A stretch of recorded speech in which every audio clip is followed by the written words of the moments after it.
James Turner for the untouchable true school sports. Let's go, baby. Bow! Be careful what you wish for because it can become a reality. Yeah. The untouchable true school sports empire. Y'all know the rest, man. Now listen, this is a very, very important video that I have to make because, oh my lord, I really thought, really and truthfully, that witness protection was only in the USA, but apparently witness protection isn't just an American thing. Witness protection is a British thing. Witness protection, and more specifically, is becoming a Scouts thing because Nick Ball is in a witness protection program for boxing. They've went ahead and they've announced Nick Ball's next fight, and the reports are that he will be fighting on August 16th in Saudi Arabia against Sam Goodman. Oh no! See, Nick Ball's gonna fight Sam Goodman. So you guys may be saying, BT, how could you consider this a cherry pick? You know, Sam Goodman was just gonna fight Naoya Inoue. He's a good fighter. He's undefeated. How is this a cherry pick? I'm going to tell you guys why it's a cherry pick, because really and truthfully, if Nick Ball is the featherweight champion. If Nick Ball wanted it to be a super bantamweight, he should have cut some weight and moved his ass down to 122, because Sam Goodman is going to mark the third consecutive super bantamweight fighter he's fought as a featherweight. You know, he hasn't fought an actual featherweight since he won the belt against Raymond Ford. Let me remind you guys if you don't know what I'm talking about. So, first defense in October of last year. He fights Ronnie Rios, career super bantamweight.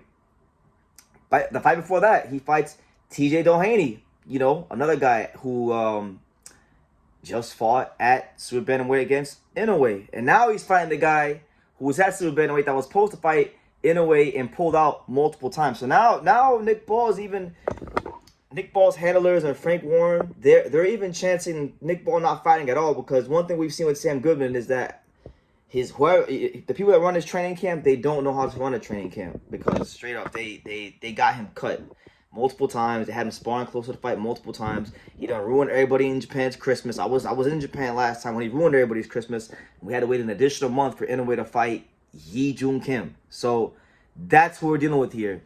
And I think, look, the play here from Frank Warren and these guys is that Nick Ball is first in the queue to fight Inoue if Inoue gets past Merjan and Junto Nakatani, which I have my doubts if that will happen, because you know, to have both those fights back to back, you know, it's hard. And you know, we saw Cardenas almost got him out of there, so you know, you just don't know from fight to fight what can happen.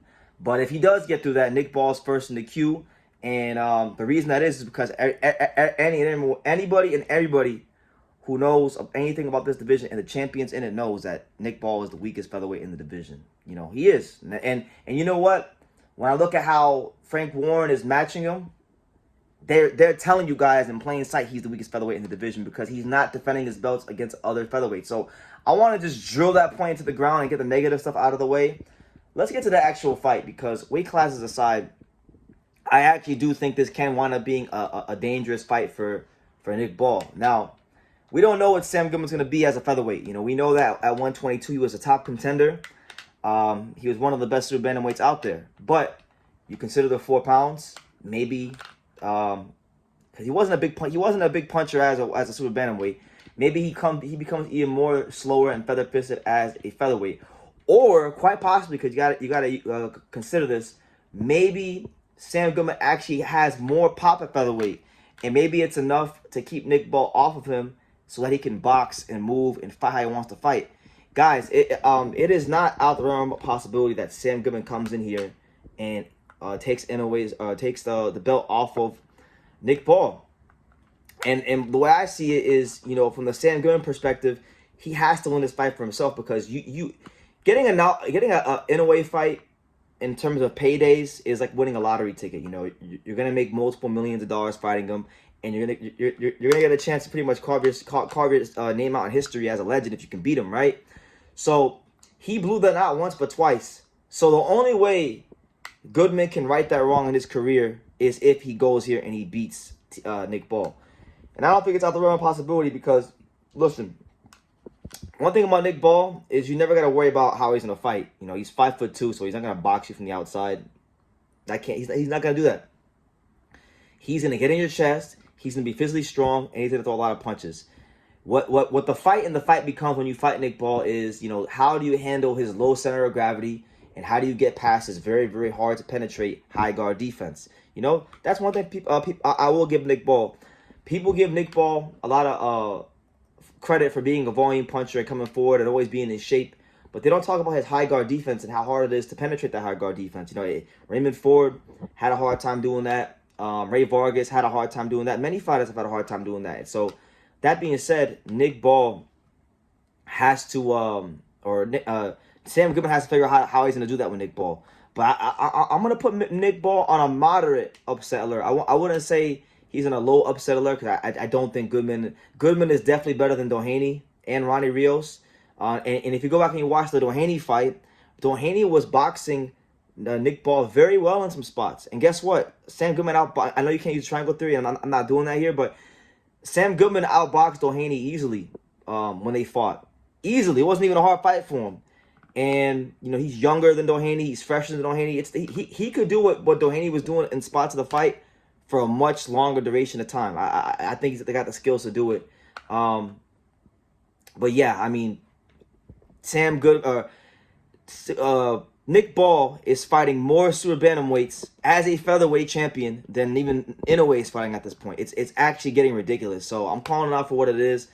It's a witness protection program. They don't want Nick Ball to have to fight any of the champions and or Mirko Cuello is mandatory because those will all be hard fights. But listen, this could be a serious cherry pick gone wrong. And if it is, trust me when I tell you, I'm gonna have a lot to say about it because, you know, Rafael Espinoza, Angelo Leo, and you know, these guys, I feel like there hasn't been quite as much of a, like, I know when Angelo just got the belt and he came here to Japan to fight a former world champion, so, you know, he hasn't had a witness protection program because he's not allowed to. He's not big of enough star to do that, to be honest with you.